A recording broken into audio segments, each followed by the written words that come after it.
Y Indians fell for this scam? ഇന്ത്യയിലെ 95% ആൾക്കാരും അവരുടെ പൈസ ഇൻവെസ്റ്റ് ചെയ്യുന്നത് എഫ് ഡിയിലോട്ടാണ്. ഒരു എക്സാമ്പിൾ പറയുകയാണെങ്കിൽ 2 കോടി രൂപ നിങ്ങൾ ഇന്ത്യയിൽ ഒരു എഫ് ഡിയിൽ മുടക്കുകയാണ്.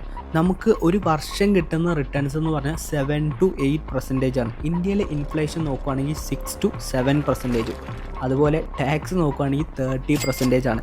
ഒരു 2 കോടി രൂപ ഇൻവെസ്റ്റ് ചെയ്യുന്ന ഒരാൾക്ക് ഒരു വർഷം കിട്ടുന്ന പൈസ എന്ന് പറഞ്ഞു കഴിഞ്ഞാൽ എല്ലാം കഴിഞ്ഞിട്ട് 2 ലക്ഷം രൂപ മാത്രമാണ്.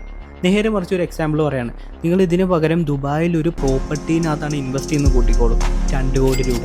നിങ്ങൾക്ക് ഒരു വർഷം കിട്ടുന്നത് പ്രോഫിറ്റ് മാത്രം 50 ലക്ഷം രൂപയാണ്.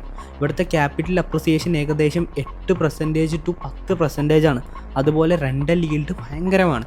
അപ്പോൾ ഇതുപോലത്തെ ഒരുപാട് ഇൻവെസ്റ്റ്മെൻറ്റ് ഓപ്പർച്യൂണിറ്റീസ് ഉണ്ട്. നിങ്ങൾ കറക്റ്റായിട്ട് നിങ്ങളുടെ പൈസ ഇടുകയാണെങ്കിൽ നിങ്ങൾക്ക് റൈറ്റായിട്ടുള്ള ഒരു റിട്ടേൺസ് കിട്ടും. ഇതുപോലത്തെ നല്ല റിട്ടേൺസും വൈസായിട്ടുള്ള ഇൻവെസ്റ്റ്മെൻറ്റും അറിയണമെങ്കിൽ കമൻറ്റിനകത്ത് ഇൻവെസ്റ്റ്മെൻറ്റ് എന്ന് പറഞ്ഞ് ടൈപ്പ് ചെയ്യുക, ഞാൻ നിങ്ങൾക്ക് അയച്ചു തരാം.